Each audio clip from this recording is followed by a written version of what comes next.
আসসালামু আলাইকুম। টাইটেল দেখে খুব চিন্তায় পড়ে গেছেন নিশ্চয়ই যে আমি কী লিখছি। এটা লেজে গোবরে রাজনীতি। আসলেও বন্ধুরা, দেশের রাজনৈতিক অবস্থা এই মাত্র 24 ঘন্টার মধ্যে বা 48 ঘন্টার মধ্যে একটা আমূল পরিবর্তন নিয়ে আসলো। আপনারা জানেন আমাদের মহামান্য রাষ্ট্রপতি জনাব চুপ্পু একটা ভাষণ দিয়েছেন, যে ভাষণে উনি বলেছেন হাসিনাকে স্বৈরাচারী সরকার। উনি কিন্তু এতদিন এগুলো বলেননি। আজকে হঠাৎ করে কেন বলছেন? আজকে হঠাৎ করে উনি কেনই বা একাত্মতা ঘোষণা করছেন? এই জুলাই আন্দোলনের সাথে, সংগ্রামীদের সাথে, শহীদদের মর্যাদা দিতে হবে, এই ধরনের কথা বলছেন। এইটা রাজনৈতিক মহলে অনেককে ভাবিয়ে তুলেছে। আসলে তো জনাব চুপ্পু এটা তো আরও আগেও বলতে পারতেন, এবং তাকে সেই ধরনের স্পেস কখনো দেওয়া হয়নি। আপনারা জানেন উনি মোটামুটি গৃহবন্দী ছিলেন, কোথাও যেতেন না। মাত্র দুটো অনুষ্ঠান করেছেন, একটি ক্যান্টনমেন্টে, আরেকটি ঈদের সময় তার সাথে সৌজন্য সাক্ষাৎ করেছিল রাজনৈতিক কর্মীবৃন্দ বা নেতৃবৃন্দ। এছাড়া উনি আড়ালেই ছিলেন। ওনার আজকের এই বক্তব্যটা যদি আজ থেকে আরও 6 মাস 8 মাস আগে হতো, তাহলে তো রাজনৈতিক পরিস্থিতি আরও অন্যরকম হতো। এখন সবাই ভাবছে হঠাৎ করে জনাব চুপ্পু এই সুর ধরলেন কেন? রাজনীতিতে কি আলামত দিচ্ছে? তাহলে কি 1/11-এর আলামত হচ্ছে? আবার দেখেন আরেকটি সবচেয়ে বড় খবর যেটা আজকে হচ্ছে সারাদিন, সেটা হলো বিএনপির সালাউদ্দিন সাহেব বলেছেন এই যে আগামীকালকে মানে 5 তারিখে জুলাই সনদ ঘোষণা করা হবে রাষ্ট্রীয়ভাবে, যেটা প্রধান উপদেষ্টা নিজে করবেন, সেখানে অনেক দলকে দাওয়াত দেওয়া হয়েছে, কিন্তু বিএনপিকে কোনো দাওয়াত দেওয়া হয়নি। মানে আমি যখন এই ভিডিওটা করছি তখনও বিএনপিকে দাওয়াত দেওয়া হয়নি। এতে আমরা কি ধরে নিতে পারি? বাংলাদেশের সমস্ত রাজনৈতিক দল যেখানে আমন্ত্রিত, সেখানে বিএনপিকে আমন্ত্রণ দেওয়া হলো না। এর পিছনে কি আছে লুকিয়ে? সবার মনেই প্রশ্ন, আমার মনেও একই প্রশ্ন। কারণ বিএনপিও তো এই যে আন্দোলন ছিল আমাদের 24-এর আন্দোলন, যে যেভাবেই বলুক বিএনপির একটা ভূমিকা ছিল। যদিও ফখরুল ইসলাম আলমগীর সাহেব বলেছিলেন আমরা এর মাঝে নেই, এইটা নিয়ে অনেক কন্ট্রোভার্সি আছে, কিন্তু শেষাবধি বিএনপির বা ছাত্রদল, যুবদল, স্বেচ্ছাসেবক দল বা বিএনপির মূল সংগঠনের বড় বড় নেতারা জেলে থাকলেও বিএনপির একটা অংশ কিন্তু এই আন্দোলনে অংশগ্রহণ করেছে। এটা অস্বীকার করবার কোনো উপায় নেই। অবশ্য আমি না, কেউই অস্বীকার করছেন না। এর পাশাপাশি দেখুন মাহফুজ আলম একটা পোস্ট করেছে তার ফেসবুক আইডিতে, তার ভেরিফাইড আইডিতে, যে উনি বলতে চাচ্ছেন যে এই আন্দোলনে, জুলাই আন্দোলনে বাংলাদেশের সমস্ত দলই পার্টিসিপেট করেছিল। তার মানে ওনার কথায় বিএনপিও করেছিল। তাহলে বিএনপিকে কেন দাওয়াত দেওয়া হয়নি এখন অবধি, বা আদৌ দিবে কিনা, বা কালকে বিএনপিকে ছাড়াই এই অনুষ্ঠানটা হবে কিনা, আমরা কেউই এখনও বলতে পারছি না। এটা রাজনীতিতে ভীষণ আলোড়ন সৃষ্টি করেছে, এবং আসলেও এগুলো দেখলে মনে হয় রাজনীতি আসলেও লেজে গোবরে হয়ে গেছে।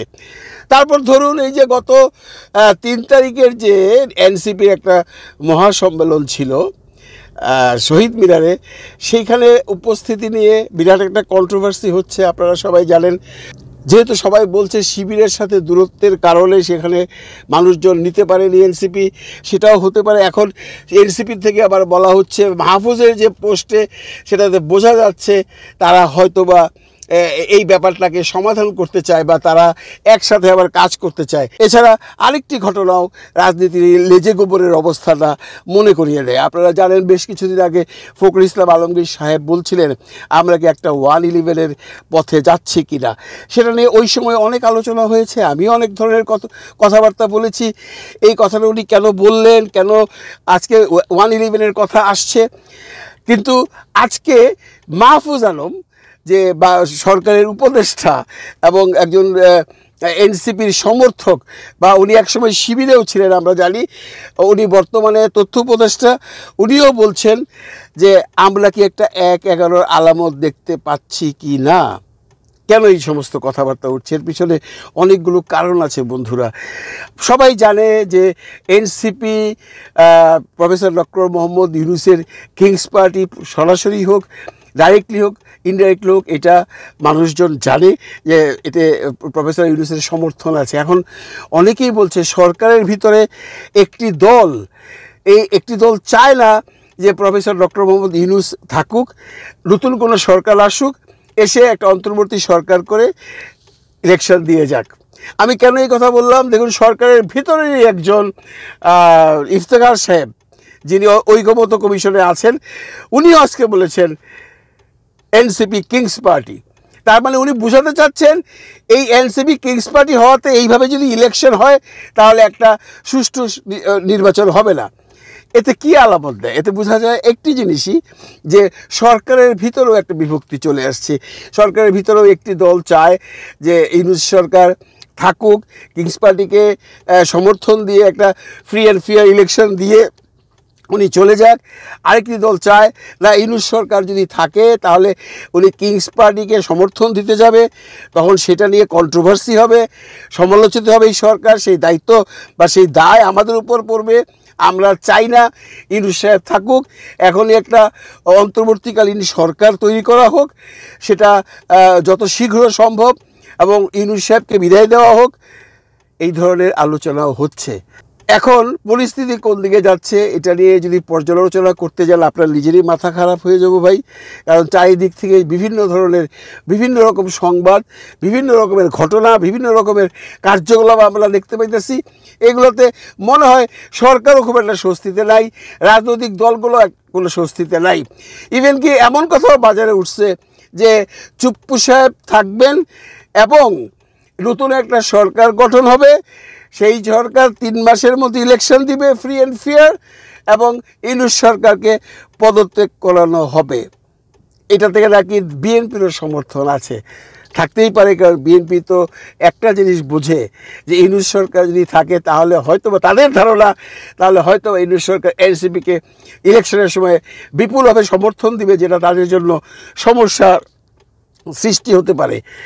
তো এই যে ঘটনাগুলো ঘটছে, একটি 24টি ঘন্টার মধ্যে, 48টি ঘন্টার মধ্যে, ঠিক এই সময় জামাতের কোনো কথা আমরা শুনছি না, কোনো বয়ান আমরা শুনছি না। আপনারা জানেন জামাতের আমির মহোদয় অসুস্থ, উনি হসপিটালে আছেন, ওনার এখনও কথা বলবার মতো অবস্থা হয়নি, এবং ওনার পরে যারা আছেন তারাও কোনো কিছু বলছে না।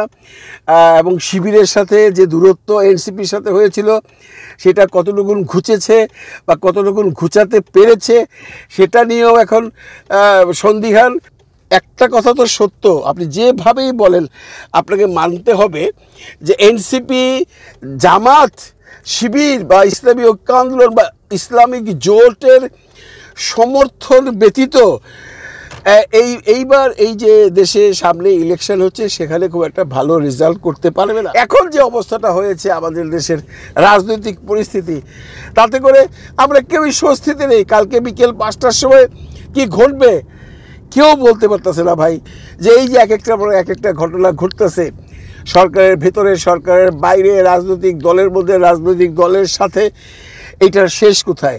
এই যে লেজে গোবরের অবস্থা, সেটা 5 তারিখে সমাধান হয়ে যাক, সে আশা আমরা সবাই করছি। কারণ আমরা ভাই দেশে একটা শান্তি চাই, একটা ইলেকশন চাই, সুন্দর একটা ইলেকশন করে নির্বাচিত সরকারের কাছে ক্ষমতা দিতে চাই, সেটা জামাতি হোক, বিএনপি হোক, যেই হোক, তাহলে দেশের মানুষ স্বস্তিতে থাকবে।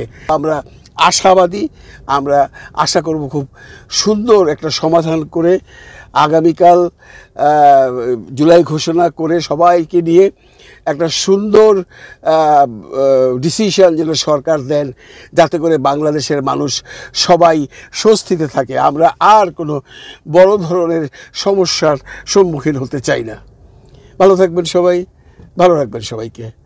আল্লাহ হাফিজ।